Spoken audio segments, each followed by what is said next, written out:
నమస్తే. ఇన్నాళ్ళు నన్ను సపోర్ట్ చేస్తూ, ఎంకరేజ్ చేస్తూ మీ ప్రేమను నాకు అందిస్తున్న ప్రతి ఒక్కరికి కృతజ్ఞతలు.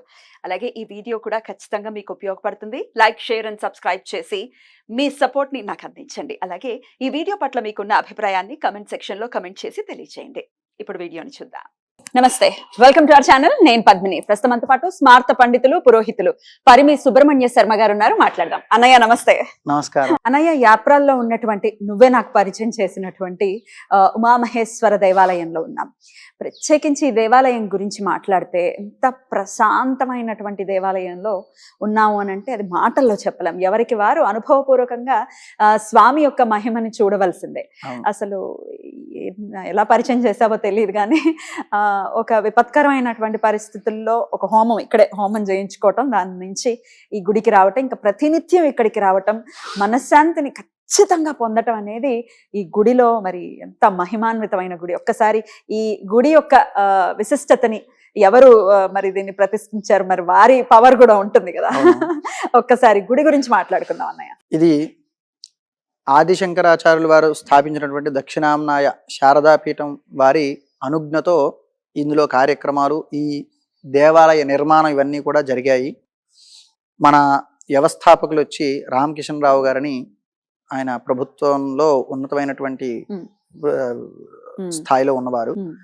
వారికి ఎంత ధార్మికమైనటువంటి, అంటే వారికి వారి కుటుంబానికి ఎంత ధార్మికమైనటువంటి నిబద్ధత ఉంది అంటే, ఈ దేవాలయాన్ని నిర్మించినప్పటి నుండి పోషిస్తున్నారు. పోషించడము అంటే భగవంతుడు ఆయన్ని పోషిస్తున్నాడు, ఆయన శక్తిలోంచి కొంత ఈ దేవాలయానికి వినియోగిస్తున్నారు. ఈ దేవాలయానికి భక్తులు కానీ విరాళాలు కానీ వేటితో సంబంధము లేకుండా ఈ దేవాలయాన్ని వారి ఇంట్లో ఉండేటువంటి దేవాలయం ఏ విధంగా అయితే ఉంటుందో ఆ రూపంగా ఈ దేవాలయాన్ని నడిపిస్తారు. అది నాకు గత 4 సంవత్సరాలుగా పరిచయం. నాకు అంతకు ముందర నుంచి కూడా ఈ దేవాలయం నాకు తెలుసు. నాకన్నా మా పాఠశాల సీనియర్ ఇందులో పూజారిగా చేసేవారు. సో నాకు ఈ దేవాలయం తెలుసు. ఎప్పుడూ కూడా మేము ఏదైనా గ్రహణాలు వచ్చినా లేకపోతే ఏదైనా జపాలు చేసుకోవాలన్నా ఈ దేవాలయాన్ని ప్రిఫర్ చేస్తాం. ఎందుకు అంటే భగవంతుడి సన్నిధి అనే ఒక మాట ఉంది చూసావా, ఆ మాటకి సంపూర్ణమైనటువంటి అర్థం ఇక్కడే కలుగుతుంది. భగవంతుడి సన్నిధిలో నీకు ఎటువంటి, ఇక్కడ ఎంత ప్రశాంతంగా ఉంటుందంటే ఎటువంటి డిస్టర్బెన్స్లు ఉండవు. ఎటు చూసినా భగవంతుడే, అంటే ఎటు చూసినా కూడా దేవాలయమే కనబడుతుంది. మనం తూర్పు దిక్కుగా కానీ ఉత్తరముఖంగా కానీ ఈ దేవాలయంలో కూర్చుంటే ఎటు చూసినా కూడా భగవంతుడి రూపాలే కనబడతాయి. అందరూ దేవతలు ఇందులో ఉన్నారు, ఈ దేవాలయంలో ఉన్నారు, నవగ్రహాలతో సహా. తర్వాత ఇక్కడ గో సంరక్షణ జరుగుతుంది, కింద గోవులు కూడా ఉంటాయి. ఇలా సంపూర్ణమైనటువంటి దేవాలయం మనకి ఇక్కడ సిటీలో దొరకడం అనేది చాలా కష్టము. అందులోనే విశేషంగా ఈ దేవాలయానికి ఉన్నటువంటి ప్రాధాన్యత ఇంకోటి ఏమిటి అంటే, దేవాలయంలో ఏవేవైతే జరగాలో, అంటే మాసాధికములు, అంటే మాసాలలో జరిగే ప్రతి మాసము జరగాల్సినవి, వార్షికంగా జరగాల్సినవి, 6 మాసాలకి ఆయనాలు మారుతున్నప్పుడు జరగాల్సినవి, అలాంటి ప్రతి కార్యక్రమాలు యథావిధిగా ఇక్కడ చేస్తారు, వైదిక పరంగా చేస్తారు. ఇందులో ఎటువంటి వారు ఇన్వాల్వ్ కారు. అంటే వైదికమైనటువంటి వారికి వైదికం మీద ఉన్నటువంటి శ్రద్ధది అర్చక స్వామి చేతనే చేయిస్తారు అన్ని కూడా. అంటే ఎందుకు అంటే అటువంటి నియమాలు తాము పాటించలేము. ఒకవేళ పాటించగలిగినా కూడా అర్చక స్వామి వారి చేతే చేయించడం ద్వారా ఏమిటంటే దానికి ఉన్న పవిత్రతని కాపాడుతూ ఉంటారు. ఈ దేవాలయంలో ప్రధానంగా పవిత్రత, శుచి, శుభ్రత ఈ 3 ఎక్కడైతే ఉంటాయో అక్కడే భగవంతుడి నిలయం. అదే కదా దేవాలయం అంటే. దేవాలయానికి ఉండే విశేషం ఏమిటంటే పవిత్రంగా ఉండేటువంటి స్థలం. ఇలాంటి చోట అది రక్షింపబడుతుంది అన్నమాట. చాలా భక్తి శ్రద్ధలతో వారు కూడా, దేవాలయ పాలక వర్గం వచ్చినా కూడా చాలా భక్తిగా ఉంటారు. ఏ వైదికమైనటువంటి కార్యక్రమంలో ఇన్వాల్వ్ కారు అంటే చెయ్యరని కాదు దాని ఉద్దేశం. ఇలా చెయ్యండి, అలా చేయండి అనే మాట ఉంది. ఎలా చెయ్యాలో వారిని ఎన్నిసార్లు సంప్రదించినా ఎలా చెయ్యాలో అలా చెయ్యండి అంటారు. తద్వారా ఏమవుతుందంటే ప్రతి దేవాలయానికి కూడా విగ్రహ ప్రతిష్ఠ చేసేటప్పుడు యంత్ర ప్రతిష్టాపన జరుగుతుంది. మనం వార్షికోత్సవాలు కానీ బ్రహ్మోత్సవాలు అంటుంటాం, కానీ బ్రహ్మోత్సవాలు అనే మాట అన్ని దేవాలయాలకి వాడకూడదు. ఒక్క శ్రీనివాసుడి దేవాలయానికి మాత్రమే వాడాలి. వెంకటేశ్వర స్వామి వారికి మాత్రమే బ్రహ్మోత్సవాలు. బ్రహ్మోత్సవాలు అంటే బ్రహ్మదేవుడు వచ్చి చేసేటువంటి ఉత్సవాలని బ్రహ్మోత్సవాలు అంటారు. అందులో అధిష్టానంగా బ్రహ్మదేవుడిని కూర్చోబెట్టి ఉత్సవాలు చేస్తారు, దానిని మాత్రమే బ్రహ్మోత్సవాలు అనాలి.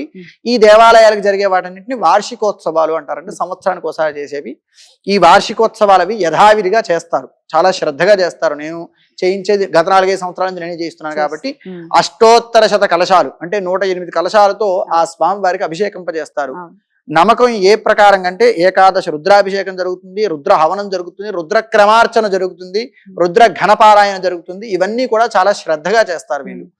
కాబట్టి భగవంతుడికి సంబంధించిన ఆరాధన ఏది జరగాలో అవన్నీ జరిగి ఆ మంత్రపూతోదకాన్ని ఈశ్వరుడికి ఆరాధన చేయడం ద్వారా అడుగునున్నటువంటి ఆ యంత్రానికి చైతన్యత కలుగుతుంది. ఖచ్చితంగా. యంత్ర మాలిన్యత నివృత్త్యర్థం అంటే యంత్రానికి ఏదైనా ఇప్పుడు ఏదైనా అకారణం వల్ల గ్రహణం వస్తూ ఉంటాయి. గ్రహణం వల్ల దేవతలకి శక్తి లోపిస్తుంది. ఆ గ్రహణ సమయం గ్రహణం వచ్చి వెళ్ళింది అంటే గనక దేవతల గుళ్ళన్నీ ఎందుకు శుభ్రం చేస్తారు అంటే ఆ మాలిన్యం కలుగుతుంది. ఆ గ్రహణ సంబంధిత మాలిన్యాన్ని నివృత్తి చేయడానికి గ్రహణ శాంతులు ఇవన్నీ కూడా ఇక్కడ ఉన్న అర్చక స్వామి వారు కూడా అనంతరామ శర్మ గారు ఉన్నారు దేవాలయంలో, అలానే మోహన్ కృష్ణ గారు, వీరు కూడా ఎంత శ్రద్ధా భక్తులు కలిగిన వారు. ఇప్పుడు మనం శ్రద్ధా భక్తి అంటుంటాం కానీ శ్రద్ధ ఆసక్తి, భక్తి ఉంటేనే దేవాలయానికి వస్తారు. సో భక్తి విషయం పక్కన బదులు శ్రద్ధ ఆసక్తులు, ఆసక్తి అంతా చాలా శ్రద్ధగా చేస్తారు. నిదానంగా వాళ్ళకి సమయంతో ప్రమేయం లేదు, చాలా శ్రద్ధగా నిదానంగా స్వామివారికి చేసి ఇది చేస్తారు.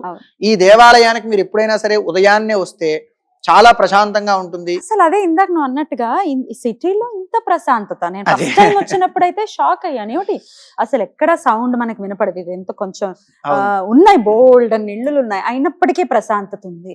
స్వామి మహిమ అదంతే. ఇక్కడికి వచ్చి కూర్చుని ఒక్క 10 నిమిషాలు అలా కాసేపు స్వామితో ఒకవేళ మన సమస్యల్ని చెప్పటం మొదలు పెడితే జీవితం సన్మార్గంలో వెళ్ళటం అనేది ఖచ్చితంగా జరుగుతుంది. ఆర్తినాశకుడు ఈ ఈశ్వరుడు, ఆర్తినాశకుడు. మనం భక్తిగా ఏదైనా మనం ఆర్తిని ఇక్కడ విన్నవిస్తామో ఆయన తప్పకుండా అనుగ్రహిస్తాడు, మనకు కావలసిన కామ్యాన్ని నిరూపిస్తాడు. దానికి ప్రత్యక్షంగా అంటే దానికి స్వామివారి యొక్క అనుగ్రహానికి ప్రత్యక్ష సాక్షులు అంటూ ఎవరు ఉండరు. అనుభవిస్తున్న వాళ్ళు మరలా వస్తూ ఉంటారు. ఇప్పుడు ప్రత్యేకించి దీని గురించి అడగటం, ఇప్పుడు నువ్వు అన్నయ్య స్టూడియోకి రా అన్నయ్య అంటే ఖచ్చితంగా వస్తావు కాదు, ఇక్కడ చేద్దాం. ఈశ్వరుణ్ణి చూస్తూ మాట్లాడాలి, వినాలి. ఎందుకంటే ఈ గుడి గురించి తెలియాలి 10 మందికి కూడా, ఇలా నిగూఢంగా ఉండిపోకూడదు. ఎందుకంటే దీని పవర్ ఇంకొకసారి నాకు ఎప్పుడు తెలిసిందంటే శివరాత్రి నాడు రాత్రి వచ్చాను నేను, నిషేధి కాలంలో చేసేటటువంటి అర్చనను చూపించాలి ప్రేక్షకులకని. ఎప్పుడు రెట్టివి భక్తిలో అన్ని వ్యూస్ రాలేదు. ఒకటేసారి ఇంచుమించు 7,000 మంది లైవ్ లో చూడటము, 76,000 మంది తర్వాత మళ్ళీ చూడటం, ఇదంతా చూసి అంటే అది స్వామి ఆజ్ఞ, తనని తాను బహిర్గతం చేసుకోవాలి అని అనుకున్నాడేమో అనిపించింది నాకు. అవును, అందుకే మనం ఇంటర్వ్యూ అనగానే మనం అనుకోకుండా ఇక్కడే చెయ్యాలి. నేను నీతో నువ్వు చెయ్య, నిన్ను ఎప్పటి నుంచో అడుగుతున్నాను, చేస్తే గిస్తే ఇక్కడే ఇదే ఫ్రేమ్ లో నిన్ను చూడాలి అనుకున్నాను. నన్ను ఈశ్వరుడు కరుణించాడు అలాగా. అలాగే అమ్మవారు కూడా, అసలు అన్నపూర్ణాదేవి అమ్మవారు కూడా ఎంత కళ్ళతో ఎంత అద్భుతంగా అమ్మవారు ఉంటారు, అమ్మవారి కోరికల్ని ఎలా నెరవేరుస్తారు అనటానికి నేను చెప్పలేను ఇంకా, అంతే. ఎప్పుడు నాకు మా ఇల్లు అతి దగ్గరే కాబట్టి ఎప్పుడు వీలుంటే అప్పుడు నేను ఇక్కడికి రావడం జరుగుతుంది. అమ్మకి చెప్పుకుంటే చాలు, ఏ కష్టమైన అమ్మకి చెప్పుకుంటే ఖచ్చితంగా అమ్మ తీర్చేస్తారు, అందులో సందేహమే లేదన్నయ్య. ఇది స్థాపించినటువంటి మరి స్వామివారు స్థాపించారు, ఆ పవర్ కూడా ఖచ్చితంగా. అవునవును, స్వామివారే ఈ గుళ్ళో జరిగే ప్రతి కార్యక్రమాన్ని అక్కడ నుంచి అనుజ్ఞ ద్వారానే జరుగుతుంది. నేను వచ్చి వార్షికోత్సవాలు చెయ్యాలన్నా కూడా ఆ స్వామివారి అనుజ్ఞే. ఈ దేవాలయాన్ని ప్రతిష్ఠ చేసిన వారు కుప్పా శివసుబ్రహ్మణ్య అవధాని గారని మా కీసరగుట్ట పాఠశాలకు అప్పట్లో ప్రిన్సిపాల్ గారుగా ఉండేవారు. ఇప్పుడు మన విధుశేఖర భారతి స్వామివారి పూర్వాశ్రమంలో తండ్రి గారు అనమాట. ఆయన అనుగ్రహంతో, ఆయన అనుజ్ఞతో వారిని ప్రతిదీ వీరు సంప్రదిస్తూ ఉంటారు. వాళ్ళకి అలాంటి ఉన్నతమైనటువంటి వాళ్ళకి సంబంధాలు ఉండడం కూడా చాలా విశేషము. అందుకనే వారి అనుజ్ఞతో నడుస్తుంది కాబట్టి వారికి తగ్గట్టుగానే ఉంటుంది దేవాలయం కూడా, అంతే గంభీరంగా, అంత మరి ఈ గుడికి సంబంధించిన లొకేషన్ ఖచ్చితంగా డిస్క్రిప్షన్ లో ఉంటుంది. యాప్రాల్ పరిసర ప్రాంతానికి గనక మీరు వస్తే ఖచ్చితంగా గుడిని సందర్శించండి. మీకు ఇప్పుడు నేను చెప్పిన ఒక్క ముక్క కూడా అతిశయోక్తిగా అనిపించదు. ఖచ్చితంగా ఎంత ప్రశాంతంగా ఉంటుందో వచ్చి మీరు దాన్ని ఆస్వాదించండి. స్వామి యొక్క కృపకి ఖచ్చితంగా పాత్రలు కండి. రైట్ అన్నయ్య, చాలా చక్కగా వివరించావు. Thank you so much. నమస్తే అన్నయ్య.